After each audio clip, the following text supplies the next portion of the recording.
फेरि पनि हामी आइसकेको छौँ मुडियारी टिम भर्सेस आलोको टिम छ यहाँनिर। आज कुनै पनि किपर छैन, खेलाडी नै किपर बसिरहेछ। सानोहरूले यो पेनाल्टी पोइन्टबाट हान्नेछ र ठुलोहरूले अलिकति पछाडिबाट हान्नेछ। फ्री ह्यान्ड हान्नेछ अहिले, फ्री। सुरुमा मुडियारीको टिम आउनेछ हान्नुलाई। ल मुडियारी एकजना बोला। सिनियर केटाहरूले यहाँबाट हान्नेछ र जुनियरले त्यहाँ सेतो लाइनबाट।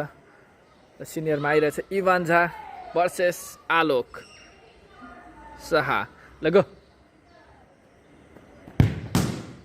सेभ भएको छ यहाँनिर आलोक शाहद्वारा। अब आलोक टिमबाट आउँदैछ। को आउने हो आलोकबाट? आलोकको टिमबाट को आउने? छिटो। आलोकको टिमबाट आफै आलोक आइरहेछ त्यहाँनिर। ल सम्झिराख भन्दैछ मुडियारीले। मुडियारीलाई गोल हानेको छ, खतरा गोल हानेको छ आलोकले।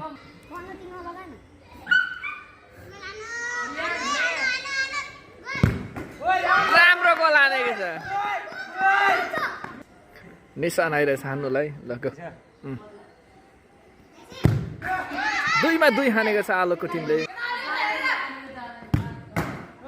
सेभ फेरि पनि अभिनव यादवको पालो छ। अब अलिकतिले सेट बाहिर हानेको छ शिवुले। आन्स नो गोल।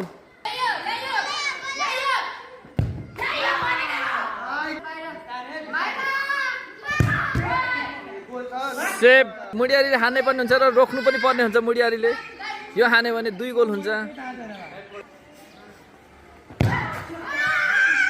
अब यो गोल रोक्नु पर्ने हुन्छ। ड्रको लागि अनिस आइरहेछ यहाँनिर। प्रेसर छ अनिसलाई। गोल हान्नै पर्ने हुन्छ अनिस। ड्र भएको छ यहाँनिर। सडन डेथ छ। अब डेथ छ। यादवले गोल हान्यो भने यादव। अब एउटा हान्नु बाँकी छ। बाँकी छ यादव, बाँकी छ। यो गोल हान्यो भने फेरि पनि सडन डेथमा जानेछ। ल रियान राम्रो गोल हानेको छ यहाँनिर। अब यो गोल हान्यो भने जित्नेछ कि जोन कि अमन। ल जोन। फेरि ड्र भएको छ यसलाई। सडन डेथ छ फेरि पनि 1-1। सेभ। अब अमनको पाली छ। अमनले गोल हान्यो भने यो टिमले जित्नेछ। फेरि पनि सेभ भएको छ।